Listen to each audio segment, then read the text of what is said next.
అందరికీ నమస్తే అండి. 2019 నుంచి 2024 మధ్య ఈ రాష్ట్రాన్ని పరిపాలించిన వైఎస్ఆర్ కాంగ్రెస్ పార్టీ ప్రభుత్వం తీసుకున్న చెత్త నిర్ణయాల్లో, అంటే రాష్ట్రానికి చేటు చేసే నిర్ణయాల్లో, ప్లస్ ఆ పార్టీకి కూడా బాగా వ్యతిరేకత మూటగట్టుకున్న నిర్ణయాల్లో అత్యంత కీలకమైనది 3 రాజధానులు, అంటే రాజధాని వికేంద్రీకరణ అనే నిర్ణయం.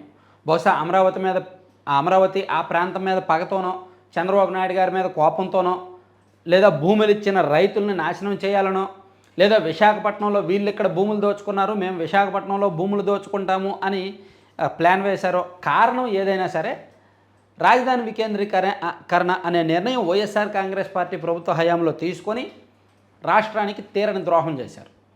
ఆ ఫలితం 2024 ఎన్నికల్లో వైసీపీ అనుభవించారు. వాళ్ళు విశాఖపట్నాన్ని పరిపాలనా రాజధానిగా చేస్తాము అంటే విశాఖపట్నం వాళ్ళు నమ్మి వైసీపీకి ఓటేయలేదు. రాజధానికి అమరావతికి అన్యాయం చేశారు కాబట్టి ఈ ప్రాంత రైతులు వైసీపీకి ఓటు వేయలేదు. పోనీ న్యాయ రాజధాని చేస్తామని డ్రామాలు ఆడినప్పటికీ కర్నూలు వాళ్ళు కూడా వైసీపీని నమ్మి ఓటేయాల. 3 రాజధానులు అంటే 3 ప్రాంతాల్లోనూ వైసీపీకి ఓట్లు పడలేదు. కంచుకోట లాంటి ప్రాంతాల్లో కూడా ఓడిపోయారు. సో అందుకే బహుశా వైసీపీలో ఏమైనా ఈ విషయంలో రియలైజ్ అవుతున్నారేమో, పునఃసమీక్ష చేసుకుంటున్నారేమో, మళ్ళీ దీని మీద వెనకడుగు వేస్తున్నారేమో అని అనిపిస్తోంది. ఎందుకంటే ఈరోజు బొత్స సత్యనారాయణ గారికి కౌన్సిల్ దగ్గర బయట మీడియాతో ఆయన మాట్లాడుతున్నప్పుడు వైసీపీ ఎమ్మెల్సీ, వైసీపీలో ఆల్మోస్ట్ ఇప్పుడు కీలక నాయకుడిగా ఉన్నారు ఆయన. శాసన మండలిలో ఆయనే వైసీపీ పక్షనేత, ప్రతిపక్ష నేతగా ఉన్నారు ఆయన. సో ఆయనకు రిపోర్టర్స్ అడుగుతున్నప్పుడు మేము మళ్ళీ పరిశీలిస్తాము అని చెప్పారు. ఆయన ఏమన్నారు ఒకసారి విందాము. మేము చెప్పాం కదండి, మా విధానం 3 రాజధానులు అవసరం చెప్పాను నేను ఆ రోజుకి. మళ్ళీ ఈ రోజు నువ్వు అడుగుతున్నావు కాబట్టి మా పార్టీ విధానాన్ని మేము డిస్కస్ చేసుకొని చెప్తాము. ఆ రోజుకి మాది 3 రాజధానులు మా విధానం. అప్పుడు ఆ రోజుకి నేను ఈ రోజుకి మళ్ళీ పార్టీ డిస్కస్ చేసుకొని చెప్తాను, మేము డిసైడ్ చేసి. సో అర్థమైంది కదా, ఆ రోజుకి మా విధానం 3 రాజధానులు. ఈ రోజుకు నువ్వు అడిగావు కాబట్టి డిస్కస్ చేసుకొని చెప్తాం, పార్టీలో డిస్కస్ చేసి చెప్తాం అని అన్నారు. ఒకసారి మళ్ళీ విందాం, చాలా వ్యాలిడ్ పాయింట్ ఇది. మేము చెప్పాం కదండి, మా విధానం 3 రాజధానులు అవసరం చెప్పాను నేను ఆ రోజుకి. మళ్ళీ ఈ రోజు నువ్వు అడుగుతున్నావు కాబట్టి మా పార్టీ విధానాన్ని మేము డిస్కస్ చేసుకొని చెప్తాము. ఆ రోజుకి మాది 3 రాజధానులు మా విధానం. అప్పుడు ఆ రోజుకి నేను ఈ రోజుకి మళ్ళీ పార్టీ డిస్కస్ చేసుకొని చెప్తాను, మేము డిసైడ్ చేసి మేము చెప్తాము. ఆ రోజుకి మా విధానం ఇది. ఆయన పదే చెప్పారు, ఆ రోజుకు మా విధానం ఇది, ఇప్పుడు మేము డిస్కస్ చేసుకొని చెప్తాం, మా విధానం మారిందేమో, మా విధానం మారొచ్చు, మేము డిస్కస్ చేసుకొని చెప్తాం అన్నారు.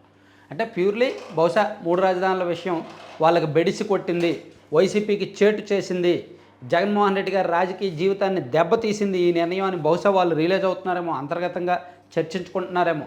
దాని పర్యావసానమే బొత్స సత్యనారాయణ గారు మీడియాతో ఈ మాటలు చెప్పారేమో అనిపిస్తోంది. ఒకవేళ అదే నిజమైతే రాజధాని వికేంద్రీకరణ విషయంలో వాళ్ళు కనుక నిజంగా వెనకడుగు వేస్తే ఏదైతే అమరావతి రాజధాని ఉందో దాన్నే కొనసాగిస్తాము, ఇతర ప్రాంతాలను కూడా మేము అభివృద్ధి చేస్తాము అనే నినాదాన్ని ఎత్తుకుంటే ముందుగా అమరావతి మీద దుష్ప్రచారం ఆపేయాలి. ఫస్ట్ వాళ్ళు చేయాల్సింది అది. అమరావతికి కంపెనీలు వస్తే ఆ కంపెనీల వాళ్ళకి మెయిల్ పెడతారు, అమరావతిలో ఏమీ పెట్టుబడులు పెట్టొద్దు, అమరావతికి ఏమీ మీరు నిధులు ఇవ్వద్దు, అమరావతికి మీరేమీ అప్పులు ఇవ్వద్దు అని ఇది ఆపేయాలి. ఇది బహుశా వైఎస్ఆర్ కాంగ్రెస్ పార్టీ వాళ్ళకి తెలుగుదేశం పార్టీ మీద పగ తీర్చుకోవడానికి ఉపయోగపడుతుందేమో ఈ పనికిమాలిన కంప్లైంట్లు. కానీ దాని పర్యవసానంగా రాష్ట్రం నష్టపోతుంది అనేది గమనించాలి, రాజధాని లేని రాష్ట్రంగా మిగిలిపోతుంది అనేది గమనించాలి. బహుశా ఇప్పటికీ రాజధాని విషయంలో వైఎస్ఆర్ కాంగ్రెస్ పార్టీ కనుక ఇదే తరహా కుట్రలు, ఇదే తరహా పనికిమాలిన ఆలోచనలు చేస్తే ఫ్యూచర్ కూడా ఉండదు ఆ పార్టీకి. ఒకవేళ నిజంగా బొత్స సత్యనారాయణ గారు చెప్పినట్టు వాళ్ళ విధానం మార్చుకుంటే, ఆ విషయంలో పునరాలోచిస్తే, మేము రాజధాని విషయంలో మేము తప్పు చేశాము, తప్పు నిర్ణయం తీసుకున్నామని ప్రజల ముందుకు వస్తే అప్పుడు ఏమో ప్రజలు వైసీపీ ఏమైనా మారిందేమో, వీళ్ళ విధానం మారిందేమో అనుకుంటారు. అయితే అంత ఈజీగా నమ్మరు. ఏమో మళ్ళీ అధికారంలోకి వచ్చిన తర్వాత మళ్ళీ రాజధాని మారిస్తే, మళ్ళీ వికేంద్రీకరణ అంటే ఎవరు చెప్పగలరు?